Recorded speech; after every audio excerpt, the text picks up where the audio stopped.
The stars were different out here. Captain Jake Morrison stared at the view screen of the USS Voyager as it moved through space near the Tau Ceti system. The ship's engines hummed quietly, a sound he had gotten used to after 3 years of deep space exploration.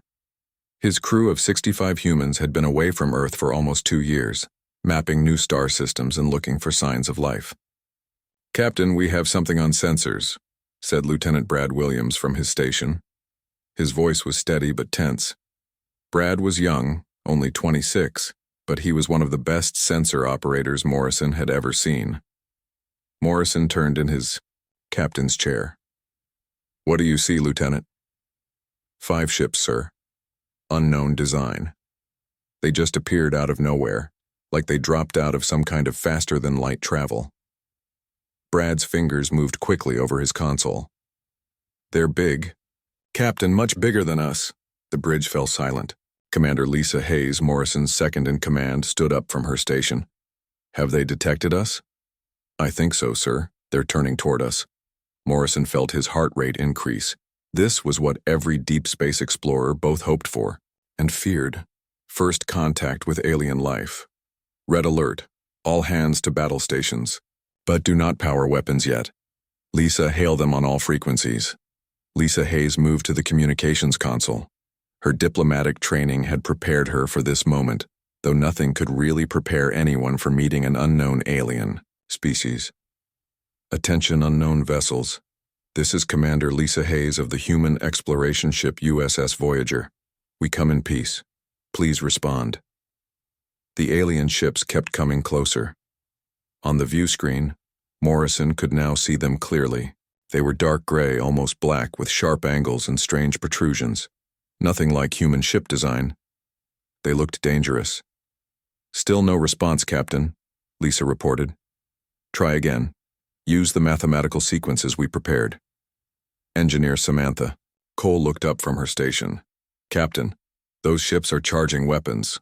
Morrison's decision time had run out. "Raise shields. Power weapons to defensive positions only. Keep trying to communicate." The bridge crew moved with practiced efficiency. Red lights flashed as the ship's defensive systems came online. Morrison could feel the vibration through his chair as massive amounts of power flowed to the shield generators. Suddenly, the alien ships fired. Blue beams of energy struck the Voyager's shields. The ship shook violently, throwing several crew members to the floor. Sparks flew from damaged consoles, the lights flickered. "Shields at 60%, yelled Brad over the noise of alarms. Morrison grabbed his comm unit. "All decks, prepare for combat. This is not a drill." "Return fire," Morrison ordered.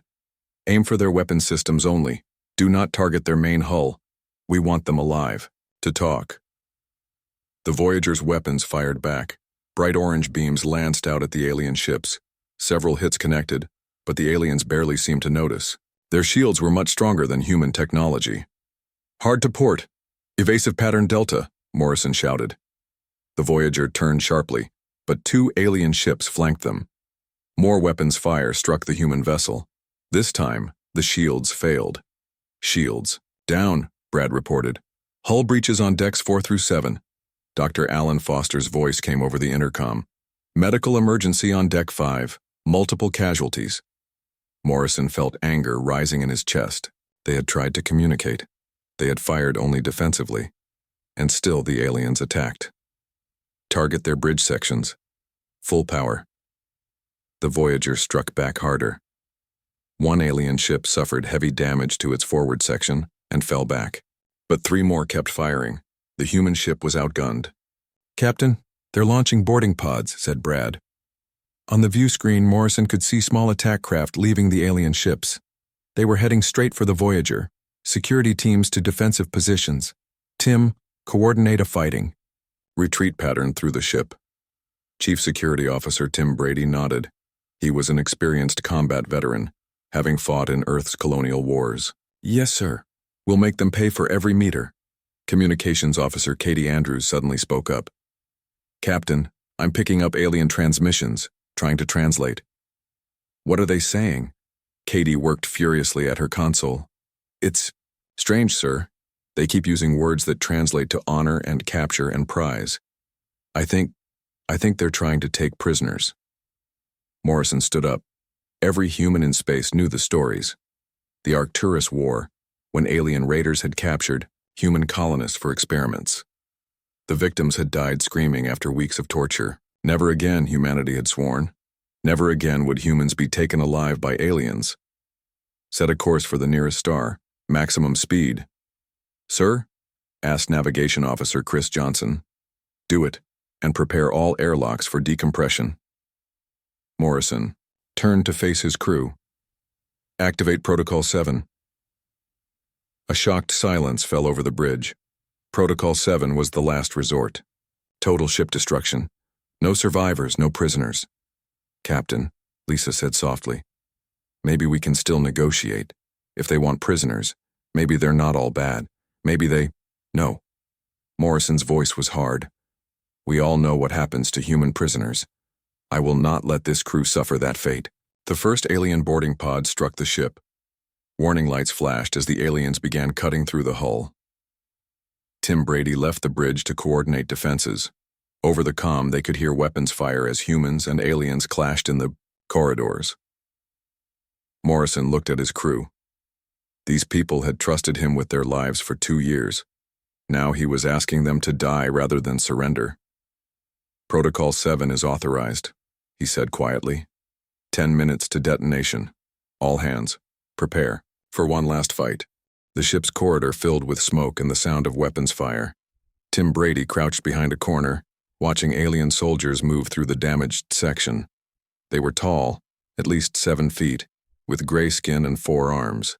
Their armor looked heavy and advanced. Too advanced. Teams 3 and 4 fall back to Checkpoint Delta. Tim spoke into his comm unit. We're not stopping them here. More explosions rocked the ship. Tim could hear his security teams fighting hard, but they were losing ground fast. The aliens moved with military precision, covering each other as they advanced through the Voyager's corridors. Back on the bridge, Morrison watched the countdown timer. 8 minutes until detonation. Lisa Hayes stood beside him, her face pale. Jake, we should try once more to communicate, she said quietly. Maybe explain our position. If they understand why we won't surrender. They had their chance to talk. Morrison cut her off. They chose to attack, now we make our last stand. The bridge doors opened and Dr. Alan Foster rushed in, his medical uniform covered in blood. Captain, sickbay is being overrun. I've got 42 wounded down there, some critical. I can't move them all. Morrison felt his jaw tighten. Doctor, you know the protocol. To hell with protocol. These are real people, Jake. My friends. Your crew. Alan's voice shook with emotion. Some of them are just kids, 20 years old. They came out here to explore, not to die. They came out here knowing the risks, Morrison said, but his voice was gentler. We all did. After Arcturus, every human in space knows what happens when aliens capture us. The lights flickered as another explosion hit the ship. Engineering Officer Samantha Cole looked up from her console. Captain, shields are gone. Hull integrity at 40%. Life support failing on 5 decks. Morrison walked to the view screen. Through the damage and smoke, he could see the alien ship surrounding them. Boarding pods continued to attach to his ship like parasites. His crew was fighting and dying to prevent capture. Captain, I've got more translations, Katie Andrews called from communications. The aliens are confused. They keep asking each other why we're fighting to the death. They don't understand. Morrison turned to face the crew. They will. A security. Alarm blared. Bridge is being breached, came Tim's voice over the comm. Multiple hostile contacts, Deck 2. We're falling back to the bridge itself. Morrison looked at his officers. These people had followed him to the edge of the galaxy. Now they were going to die with him, but they would die free. All crew, this is Captain Morrison. We have 7 minutes left. If you can move, get to the escape pods. Launch immediately toward the nearest star. Don't wait for others. Go now. Through the ship's monitors, he could see his crew scrambling for the pods. Some helped wounded shipmates, others stayed to cover the retreat. Every human knew that launching toward a star meant certain death, but it was better than capture. Lisa Hayes moved to her captain's side. The pods won't make it. Even if the aliens don't follow, they'll run out of life support before reaching anything. I know, Morrison said quietly, but they'll die as humans, not as alien property. An explosion near the bridge threw everyone to their sides. The ship's main lights died, replaced by emergency red lighting. Through the smoke, they could see alien soldiers cutting through the last barriers to the bridge. Morrison drew his sidearm. Around the bridge, his officers did the same. Not energy weapons like the aliens used, but old-fashioned gunpowder firearms. Reliable, simple, human. Form a defensive line, Morrison ordered. Make them pay. The aliens finally broke through. The first one through the door was met by a wall of human gunfire. It fell, its armor cracked, but more came behind it. They moved with practiced ease, returning fire with their advanced weapons. A blue energy blast struck Communications Officer Katie Andrews in the chest. She fell without a sound. Morrison felt rage building inside him. These aliens thought they could just take what they wanted. They thought humans were another species to be collected, studied, and used. They were wrong. For Earth, Morrison shouted, firing his weapon. For freedom! The bridge became a war zone. Humans and aliens fought at close range. Morrison saw Dr. Foster, a man dedicated to saving lives, firing his sidearm with grim determination. Young Brad Williams, their sensor officer, threw himself at an alien soldier, knife in hand. Through the chaos, Morrison saw the alien leader, taller than the others, with more complex armor and strange markings. The creature was looking at the human resistance with what might have been confusion or respect. Morrison pushed through the fighting toward the alien commander. As he moved, he saw the countdown timer. 4 minutes left. Enough time for the aliens to find the pods. Enough time to save some of his crew. But not enough time for the aliens to understand what they had ignored. That humans had one rule that could not be broken. A rule written in blood and sacrifice. A rule that said death was better than slavery. Morrison reached the alien commander and raised his weapon. The creature could have killed him easily with its superior technology. Instead, it tilted its head, as if trying to understand something impossible. You fight when you should surrender, the alien spoke, its voice deep and translated through small speakers in its armor. You choose death over honor. Why? Morrison smiled grimly. Because we're human, and humans don't take prisoners. We also don't become them. 3 minutes left on the timer. The alien commander's 4 eyes widened in what might have been understanding. Tim Brady wiped blood from his forehead as he led his remaining security team through the ship's ventilation system. They had abandoned the corridors to the aliens, but the Voyager was human-built, and humans knew every secret passage and maintenance tunnel. Stay quiet, he whispered to the 5 security officers with him. We hit them from angles they don't expect. Make them afraid to advance. Below them, alien soldiers moved through the ship systematically. They were good fighters, but they followed patterns, military doctrine. Tim smiled grimly. His people had learned to fight dirty during the colonial wars. No doctrine, no rules, just survival. Danny Murphy crawled through a narrow access tunnel beneath Deck 4. As the ship's chief engineer, he knew the Voyager better than anyone. In his hands, he carried a device he had built in the last 20 minutes. Jury-rigged, electromagnetic pulse generator. It wouldn't kill the aliens, but their fancy armor would stop working. He positioned the device near a major power junction. Through his earpiece, he heard the countdown timer. 2 minutes left. Danny smiled sadly. He wouldn't live to see Earth again, but maybe his little surprise would help other humans understand how to fight these invaders. On the bridge, Morrison faced the alien commander. Around them, the fighting had slowed. Most of the bridge crew was dead or wounded. The aliens had taken control of the room, but they hadn't tried to stop the countdown timer. They were watching, learning. Your crew fights well, the alien commander said through its translator. But you waste their lives. Surrender. We will grant them honor in captivity. Morrison laughed, a harsh sound. Honor in captivity? That's not how humans see it.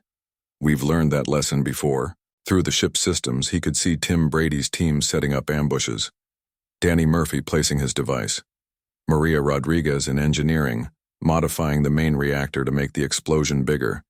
His crew wasn't just fighting. They were leaving lessons. What lesson? The alien commander asked. That humans are not like other species you've met. We don't value our lives over our freedom. Every human knows the stories. The Arcturus colonies. Our people captured by raiders, tortured for months, experimented on. Their minds broken. Morrison's voice grew cold. We swore an oath after that. No human will suffer that fate again. Death before dishonor. Death before capture. The alien commander seemed to consider this. Its forearms moved in what might have been confusion. But you could live, serve with honor, learn from us, grow stronger. Under whose definition of honor? Morrison shot back. Yours? No thanks. We'll keep our freedom. An explosion shook the ship. Danny Murphy's electromagnetic device had activated. Through the monitors, Morrison could see alien soldiers suddenly unable to move, their powered armor frozen. Human security teams emerged from hiding, using the advantage. The alien commander turned to its subordinates and spoke in its own language. Morrison couldn't understand the words, but he recognized the tone. Surprise, frustration, maybe even respect. But the tide of battle hadn't really changed. The aliens recovered quickly, switching to backup systems in their armor. More boarding. Parties kept arriving. The humans were still vastly outnumbered. 1 minute to detonation, the ship's computer announced. Morrison looked at the alien commander one last time. Tell your people about us. Tell them that humans have one rule above all others. We don't take prisoners, and we don't become them. Through his earpiece, Morrison heard Tim Brady coordinating one final assault. Maria Rodriguez announced that she had the reactor ready for maximum overload. His remaining crew was making their last stand not just to kill aliens, but to send a message. The alien commander studied Morrison carefully.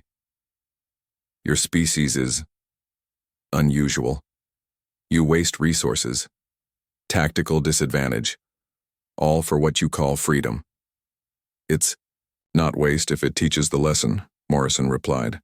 Your people will remember this day. They'll remember what happens when you try to capture humans. Maybe next time they'll think twice. An alarm blared. The ship's structure was failing, faster than expected. Fires burned on multiple decks. Life support was gone on half the ship. But the countdown continued. Morrison had made sure nothing could stop it. Captain, this is Tim. We've retaken engineering. Maria's got something special prepared for our guests. Morrison smiled. Even facing death, his crew was still fighting, still teaching. What did you do, Maria? Morrison asked. I've modified the explosion, sir. It won't just destroy our ship.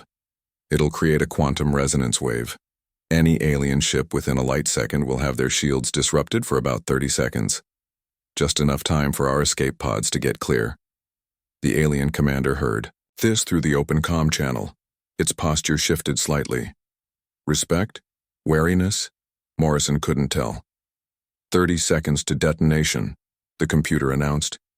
Your crew continues to surprise, the alien commander said. They fight beyond logic, beyond survival instinct for an idea, for freedom. Now you're beginning to understand, Morrison said. Humans are different. We'll die for our beliefs. We'll kill for them too. Remember that when you meet the next human ship, we don't take prisoners, and we've perfected the art of taking our enemies with us. Through the ship's monitors, Morrison watched his crew fighting their final battles. Young Brad Williams, wounded but still firing his weapon. Dr. Foster, tending to alien wounded between gunfights. Tim Brady, leading charges through corridors filled with smoke and death. They were all going to die. But they were dying on their own terms. Free. Human. Unbroken. The alien commander raised one of its forearms. Its soldiers began retreating. It looked at Morrison one last time. We will remember. Good, Morrison said. Make sure you do. 10 seconds to detonation, the computer announced. 5 seconds. The alien soldiers moved with sudden urgency, their retreat becoming almost panic. But their commander remained, facing Morrison as the final moments ticked away. The bridge was a mess of broken equipment and scattered bodies, human and alien alike. "Your quantum weapon," the alien commander said quickly. "It will harm our ships, kill many of my crew. You could have escaped instead." Morrison nodded. "We could have. But you need to understand. This isn't just about our survival. It's about every human who comes after us. They need to know you can't take us. They need to learn the cost." 3 seconds. Through the ship's damaged communication system, a new voice suddenly came through. Strong. Female. Authority in every word. "This is Admiral Grace Williams of the human fleet. All alien vessels cease fire immediately. This attack on our exploration ship is an act of war." Morrison's eyes widened. Fleet? How could the human fleet be here? They were light years from any human military presence. He looked at the alien commander and saw the same confusion. 1 second. Morrison lunged for the control panel, his finger hitting the abort code just as the countdown reached 0. The detonation sequence shut down with a soft beep. The sudden silence felt wrong after so much chaos. "All human vessels, this is Captain Morrison. Did you really think I'd detonate while our fleet arrives?" It was a bluff. The biggest bluff of Morrison's life. There was no fleet. At least none that he knew about. But something in the alien commander's reaction told him this might work. The alien leader spoke rapidly in its own language. Through his damaged equipment, Morrison could pick up other alien voices responding. Confusion, questions, orders. "Stand down," the alien commander finally said to its forces. "All units, return to boarding positions. Do not advance. Do not fire." The fighting throughout the ship slowed, then stopped. Human and alien forces remained in position but lowered their weapons slightly. Morrison couldn't believe it was working. "Captain Morrison," came Grace Williams's voice again through the comms. "Maintain your current position. Our ships are moving to engage. Did you really have to cut this so close?" Morrison was beginning to understand what was happening. Someone out there was playing along with his desperate bluff. But who? "Admiral Williams," Morrison replied, keeping his voice steady. "We were following Protocol 7 as instructed. The Zephyrite attacked without warning." "Zephyrite?" The alien commander turned to Morrison. "How do you know our designation?" Before Morrison could answer, another human voice came through the comms. This time, a man with a slight accent. "Captain Morrison, this is Commander Paul Henderson of Human Intelligence. We've been monitoring first contact situations. The Zephyrite Empire has been expanding aggressively. Your situation triggered our emergency response." Morrison knew Paul Henderson, his science officer. How was Paul's voice coming through as a fleet commander? Then it hit him. Katie Andrews. Before she died, she had been working on something, some kind of delayed communication protocol, a final gift from his communications officer. The alien commander was now speaking urgently with its own ship. Morrison could see doubt in its posture. The creature was reevaluating everything that had just happened. "Admiral," Morrison said, playing along fully now, "the Zephyrite expressed surprise at our willingness to die rather than surrender. They seemed unprepared for human resistance doctrine." "Understood, Captain. Their intel on human psychology seems incomplete. Zephyrite Command, this is Admiral Williams. Your attack on our exploration vessel will be considered an unprovoked act of war, unless you withdraw immediately." The alien commander turned back to Morrison. "Your fleet, where are they? Our sensors show no human vessels beyond your exploration ship." Morrison smiled grimly. "Did you really think we'd send ships deep into unknown space without backup? Human military doctrine requires stealth contingency plans for all exploration missions. It was all lies, but confident lies."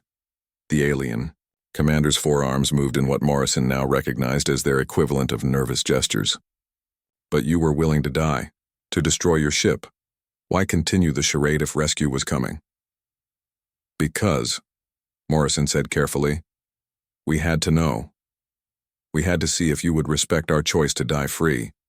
Now we know you prefer capturing prisoners to all else. That information is valuable to our survival strategies. The alien commander seemed to process this. Around the bridge, the remaining human crew members were picking up on Morrison's strategy. They maintained defensive positions but with slightly more confidence. Zephyrite Command, Admiral Williams's voice continued. We require immediate communication. Your actions today may determine the future relationship between our species. To Morrison's amazement, another alien voice responded, different from the boarding commander, older sounding, more authoritative. Human fleet, this is Admiral Threxazor of the Zephyrite Expansion Force. We were not aware humans possessed such dedication to individual liberty. Our intelligence reports indicated you were similar to other prey species we have encountered. Prey species? Morrison couldn't help but laugh. Admiral Threxazor, you've made a significant miscalculation. Humans are apex predators. We don't become anyone's prey. That's what we've been trying to tell you. The bridge fell silent as both sides considered the situation. Morrison knew his bluff would be discovered eventually, but every minute of delay helped. Perhaps some of his crew would actually survive in the escape pods. Perhaps this conversation could prevent future human deaths. Admiral Threxazor, the human fleet voice continued. Captain Morrison's actions today demonstrate standard human military doctrine. Destruction rather than capture. Death rather than slavery. This is not negotiable. This is not cultural preference. This is absolute human law. Morrison saw understanding finally dawn on the alien commander's face. Or what he assumed was its face. The creature's posture shifted from aggressive to something that might have been respect. I see, Admiral Threxazor replied slowly. In our culture, capture brings honor to both victor and defeated. We have never encountered a species that chooses extinction over subjugation. Now you have, Morrison said quietly. The question is, what will you do with this knowledge? Admiral Threxazor's ship was massive. Morrison stood in its main conference chamber, surrounded by aliens who towered over him. His uniform was torn and blood-stained, but he stood straight. Dignity mattered in moments like these. The alien admiral sat at the head of a curved table made of some unknown material. Its forearms moved gracefully as it spoke. Captain Morrison, our initial meeting was unfortunate. We acted on incomplete information. Morrison nodded. We both did. You thought humans were like other species you've conquered. We thought you were like the aliens who attacked our colonies. The Arcturus raids, Threxazor acknowledged. Different species, different culture, but we understand why you would be cautious. Through the viewport, Morrison could see both fleets, the Zephyrite warships and what appeared to be human vessels. But Morrison knew the truth. Those weren't real human ships. His bridge crew, following Katie Andrews' emergency protocols, had created false sensor signatures. The aliens' own technology was being used to project phantom ships. The deception had held for 3 hours now, long enough for both sides to stand down, long enough for actual communication to begin. Admiral, Morrison said carefully, my crew died believing in something simple. Freedom or death, no middle ground. We see that now, Threxazor replied. In Zephyrite culture, capture is honorable.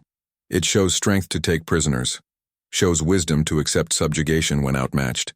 Your species inverts this completely. Morrison walked to the viewport. The Voyager hung there, damaged but intact.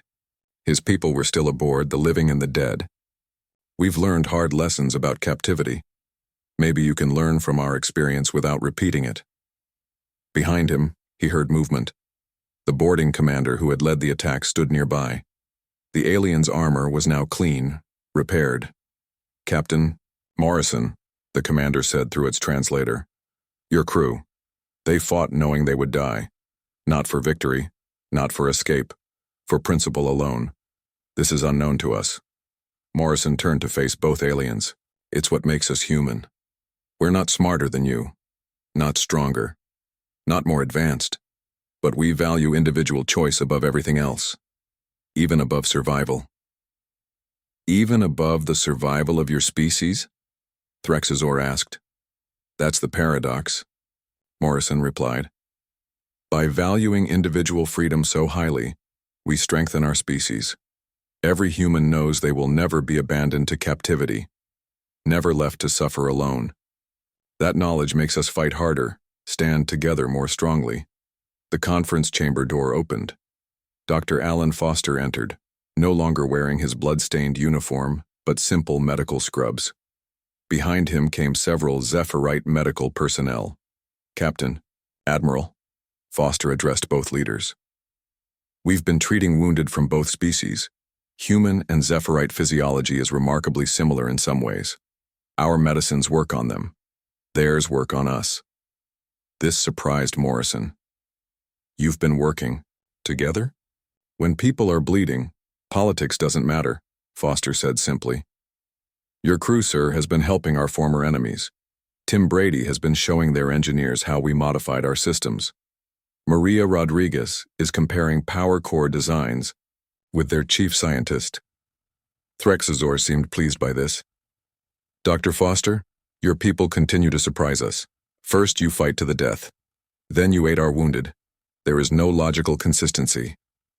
Foster smiled. That's humans for you. We're complicated. We'll kill you to prevent capture. Then we'll risk our lives to save you after the fighting stops. Morrison felt something shift in the room.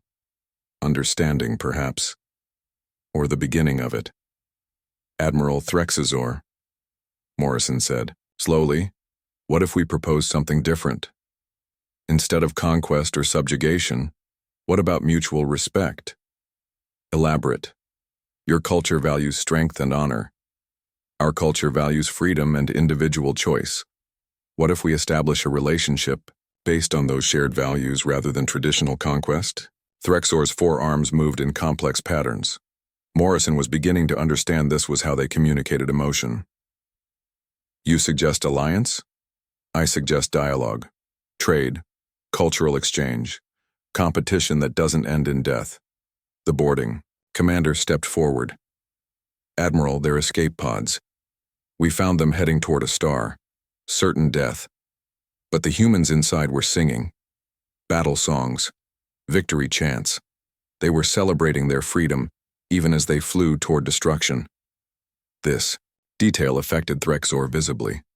The alien leader was quiet for long moments. Captain Morrison, in our empire's history we have conquered 27 species. None chose extinction. None celebrated death. None threatened mutual destruction to avoid capture. And now you've met the 28th species, Morrison replied. The exception to your rule. The ones who taught you that some things cannot be taken, only given freely. Threxazor stood, its full height impressive. Human Morrison, I propose a new precedent. The first species to teach Zephyrite rather than submit to them. Will your ghost fleet support this arrangement?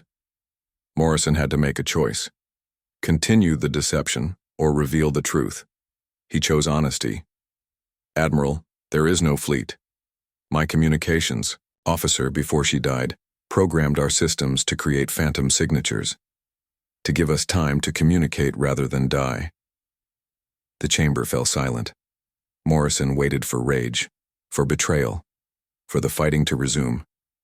Instead, Threxazor began, what could only be described as laughter, a deep resonant sound that filled the chamber. Brilliant, the Admiral said finally. Even in deception you maintain your principle. You bluffed to achieve communication, not conquest, to create dialogue, not dominance. Morrison allowed himself to smile. Does this change your proposition? It reinforces it, Threxazor replied. A species that creates non-existent fleets to save their people rather than capture their enemies. A species that values freedom so highly they will die for it, but will heal their enemies in peace. The Zephyrite Empire has much to learn from humans.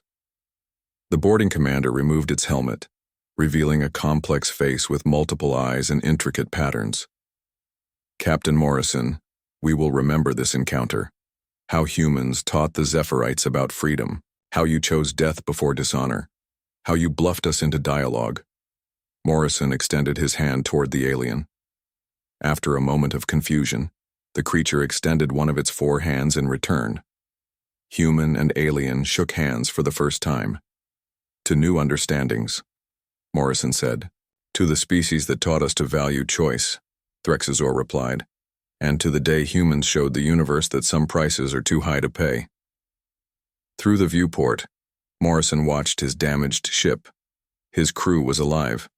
They had sent their message. The aliens had learned their lesson. No species in the galaxy would ever again underestimate the price of human freedom.